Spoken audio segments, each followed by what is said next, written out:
Minister of the Republic of India, I invite him to address the General Assembly. नमस्कार साथियों. Good morning, friends.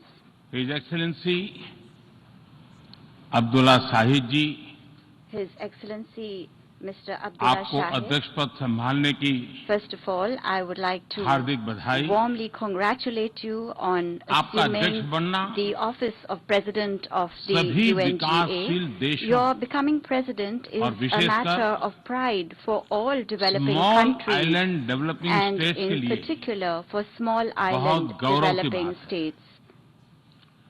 अध्यक्ष महोदय, Mr. President, गत 1.5 वर्ष से for the last 1.5 years, पूरा विश्व the world 100 has साल में been आई grappling सबसे with बड़ी the worst pandemic महामारी का it has सामना seen कर in रहा है. 100 years. ऐसी भयंकर महामारी में I pay tribute जीवन to गंवाने all वाले those who have lost their lives सभी लोगों in को the deadly corona मैं pandemic, श्रद्धांजलि देता हूं और and परिवारों I के साथ express my अपनी condolences संवेदनाएं व्यक्त to करता their हूं. families. अध्यक्ष महोदय, Mr. President, मैं उस देश का I प्रतिनिधित्व कर रहा represent हूं a country जिसे that mother is of proud democracy का to be गौरव known हासिल है. as the mother of democracy.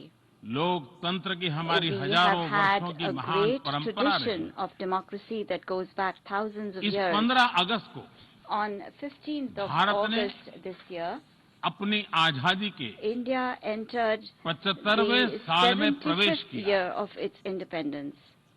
हमारी विविधता Our diversity हमारे सशक्त is लोकतंत्र की the पहचान है. identity of our strong एक ऐसा democracy. देश It is a country जिसमें that has दर्जनों भाषाएं dozens हैं, of languages, सैकड़ों बोलियां हैं, hundreds of dialects, अलग अलग रहन सहन खान different पान. lifestyles and cuisines.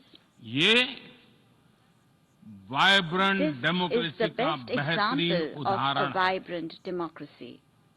ये भारत के लोकतंत्र की ताकत है. The strength of our ये democracy छोटा बच्चा is demonstrated जो by the कभी fact that a little एक boy रेलवे स्टेशन who के at T one stall time पर used to help अपने his पिता father की मदद at करता his था, tea stall at the railway आज station is today चौथी बार addressing the भारत के United प्रधानमंत्री के Nations तौर पर General Assembly for the fourth time UNGA को as संबोधित Prime कर रहा Minister है. of India.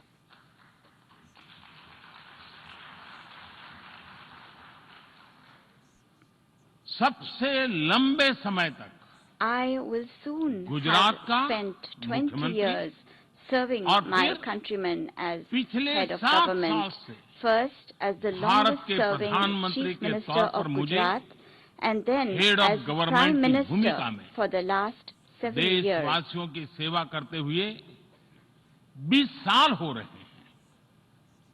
और And मैं अपने I अनुभव am से कह saying रहा this to हूं, you from my own Yes. experience. Yes, democracy can deliver. democracy can deliver. Yes, Yes, democracy has democracy deliver. has delivered. अध्यक्ष महोदय, Mr. President, एकात्म मानव दर्शन के today is प्रणेता the birth anniversary Pandit of Deendayal Pandit Upadhyay ji की आज Deen जन्म Dayal Jayanti. Upadhyay, the proponent of Ekatma Manav Darshan. एकात्म मानव दर्शन यानी Ekatma Manav Darshan integral means humanism, integral humanism, अर्थात or स्व से the development समष्टि journey तक undertaken विकास और together, विस्तार the की expansion सहयात्रा. from the self to the universe, expansion of the self, expansion of the self, moving from moving individual to from the the society, individual to society, the nation to the nation, entire and to humanity. entire humanity. और ये चिंतन And this philosophy Antyodaya को is समर्पित है. dedicated to Antyodaya. Antyodaya को आज की परिभाषा The में modern day where definition no one of is left behind Antyodaya कहा जाता है. is where no one is left इसी भावना behind. के साथ It is with this principle आज in mind that India integrated, today is moving equitable forward on the path of development की राह पर आगे integrated, बढ़ रहा है. equitable development. Vikas Our priority is सर्वसमावेशी that हो, development should be all-inclusive, सर्वस्पर्शी हो, all-pervasive, सर्वव्यापी हो, universal, सर्वपोषक and हो। one that nurtures all. यही हमारी प्राथमिकता है। बीते 7 वर्षों में During the last 7 years, Bharat में India has 43 brought crore over से ज्यादा लोगों को 430 million people बैंकिंग who व्यवस्था were से जोड़ा previously गया है, unbanked into जो the अब banking तक system. इससे वंचित थे। आज Today, 36 over करोड़ से अधिक ऐसे लोगों को भी 360 million people बीमा सुरक्षा who कवच मिला earlier है, could not पहले even imagine इस बारे में this सोच was भी नहीं सकते। possible, now have insurance 50 coverage as crore से security ज्यादा लोगों को by giving over 500 मुफ्त इलाज million की people सुविधा देकर the facility of free Bharat ने treatment in hospitals. उन्हें quality India health has service से given them जोड़ा। access to quality health Bharat services ने 3 करोड़ तक by के घर building बनाकर 30 million बेघर, proper homes. यानी India has made होमलेस परिवारों को homeless families होम ओनर्स बनाया। homeowners.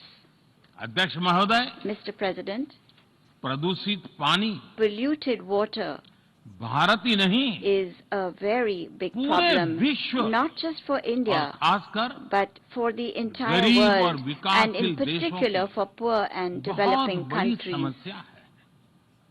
भारत में इस चुनौती से निपटने के लिए In order to address this हम challenge 17 in करोड़ से India, अधिक घरों we तक are carrying out a very big pipe से campaign to ensure साफ that पानी piped पहुंचाने का clean बहुत water बड़ा अभियान reaches चला रहे over 170 million विश्व homes. की बड़ी-बड़ी संस्थाओं ने Reputed institutions of the ये world माना है have कि said किसी भी देश के विकास के लिए वहां के नागरिकों के पास जमीन और घर के प्रॉपर्टी राइट्स यानी ओनरशिप का रिकॉर्ड होना बहुत जरूरी है। दुनिया के बड़े-बड़े देशों में बड़ी संख्या में ऐसे लोग हैं जिनके पास जमीनों और घरों के प्रॉपर्टी राइट्स नहीं है। आज हम भारत के 6 लाख से अधिक गांवों में ड्रोन से मैपिंग कराकर करोड़ों लोगों को उनके घर और जमीन का डिजिटल रिकॉर्ड देने में जुटे हैं। ये डिजिटल रिकॉर्ड प्रॉपर्टी पर विवाद कम करने के साथ ही access to credit, bank loan तक लोगों की पहुंच बढ़ा रहा है। अध्यक्ष महोदय, आज विश्व का हर 6ठा व्यक्ति भारतीय है। जब भारतीयों की प्रगति होती है तो विश्व के विकास को भी गति मिलती है। When India grows, the world grows. When India reforms, the world transforms. Bharat में हो रहे साइंस और टेक्नोलॉजी आधारित इनोवेशंस विश्व की बहुत मदद कर सकते हैं। हमारे टेक सॉल्यूशंस का स्केल और उनकी कम लागत दोनों अतुलनीय है। हमारे यूनिफाइड पेमेंट इंटरफेस यूपीआई आज भारत में हर महीने 350 करोड़ से ज्यादा ट्रांजैक्शन हो रहे हैं। भारत का वैक्सीन डिलीवरी प्लेटफॉर्म कोविन एक ही दिन में करोड़ों वैक्सीन डोज लगाने के लिए डिजिटल सपोर्ट दे रहा है। अध्यक्ष महोदय, सेवा परमो धर्मः, सेवा परमो धर्मः को जीने वाला भारत सीमित संसाधनों के बावजूद भी वैक्सीनेशन डेवलपमेंट और मैन्युफैक्चरिंग में जी जान से जुटा है। मैं यूएनजीए को ये जानकारी देना चाहता हूं कि भारत ने दुनिया की पहली डीएनए वैक्सीन विकसित कर ली है, जिसे 12 साल की आयु से ज्यादा के सभी लोगों को लगाया जा सकता है। एक और mRNA वैक्सीन अपने डेवलपमेंट के आखिरी चरण में है। भारत के वैज्ञानिक कोरोना की एक नेजल वैक्सीन के निर्माण में भी जुटे हैं। मानवता के प्रति अपने दायित्व को समझते हुए भारत ने एक बार फिर दुनिया के जरूरतमंदों को वैक्सीन देनी शुरू कर दी है।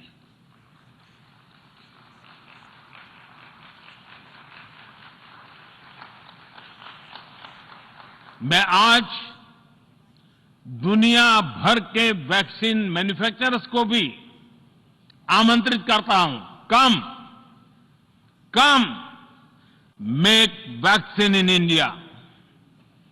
अध्यक्ष महोदय, आज हम सब जानते हैं कि मानव जीवन में टेक्नोलॉजी का कितना महत्व है, लेकिन बदलते हुए विश्व में टेक्नोलॉजी विथ डेमोक्रेटिक वैल्यूज, ये सुनिश्चित करना भी आवश्यक है। भारतीय मूल के डॉक्टर्स, इनोवेटर्स, इंजीनियर्स, मैनेजर्स किसी भी देश में रहें, हमारे लोकतांत्रिक मूल्य उन्हें मानवता की सेवा में जुटे रहने की प्रेरणा देते रहते हैं। और ये हमने इस कोरोना काल में भी देखा है। अध्यक्ष महोदय, कोरोना महामारी ने विश्व को ये भी सबक दिया है कि वैश्विक अर्थव्यवस्था को अब और अधिक डाइवर्सिफाई किया जाए। इसके लिए ग्लोबल वैल्यू चेन्स का विस्तार आवश्यक है। हमारा आत्मनिर्भर भारत अभियान इसी भावना से प्रेरित है। ग्लोबल इंडस्ट्रियल डाइवर्सिफिकेशन के लिए भारत विश्व का एक लोकतांत्रिक और भरोसेमंद पार्टनर बन रहा है। और इस अभियान में भारत ने इकोनॉमी और इकोलॉजी दोनों में बेहतर संतुलन स्थापित किया है।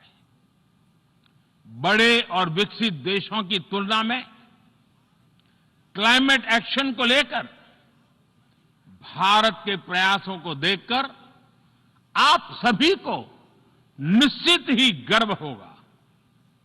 आज भारत बहुत तेजी के साथ 450 गीगावाट रिन्यूएबल एनर्जी के लक्ष्य की तरफ बढ़ रहा है।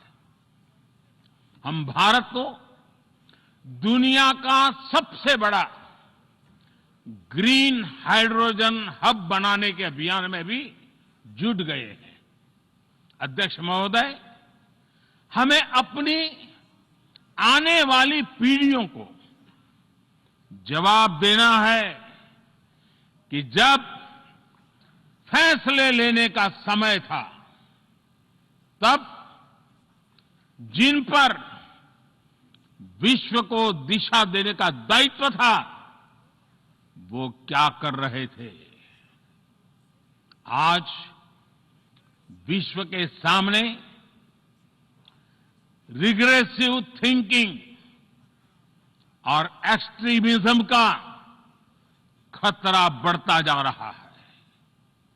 इन परिस्थितियों में पूरे विश्व को साइंस बेस्ड रेशनल और प्रोग्रेसिव थिंकिंग को विकास का आधार बनाना ही होगा।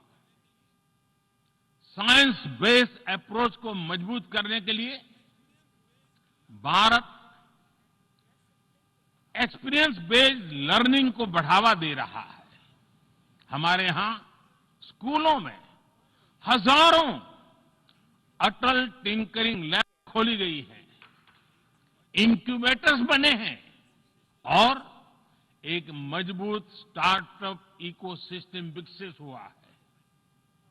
अपनी आजादी के 75 वर्ष के उपलक्ष्य में जब हम आजादी का अमृत महोत्सव मना रहे हैं, भारत 75 ऐसे सैटेलाइट्स को अंतरिक्ष में भेजने वाला है जो भारतीय विद्यार्थी स्कूल कॉलेजों में बना रहे हैं। अध्यक्ष जी, दूसरी ओर रिग्रेसिव थिंकिंग के साथ जो देश आतंकवाद का पॉलिटिकल टूल के रूप में इस्तेमाल कर रहे हैं, उन्हें ये समझना होगा कि आतंकवाद उनके लिए भी उतना ही बड़ा खतरा है। ये सुनिश्चित किया जाना बहुत जरूरी है कि अफगानिस्तान की धरती का इस्तेमाल आतंकवाद फैलाने और आतंकी हमलों के लिए न हो। हमें इस बात के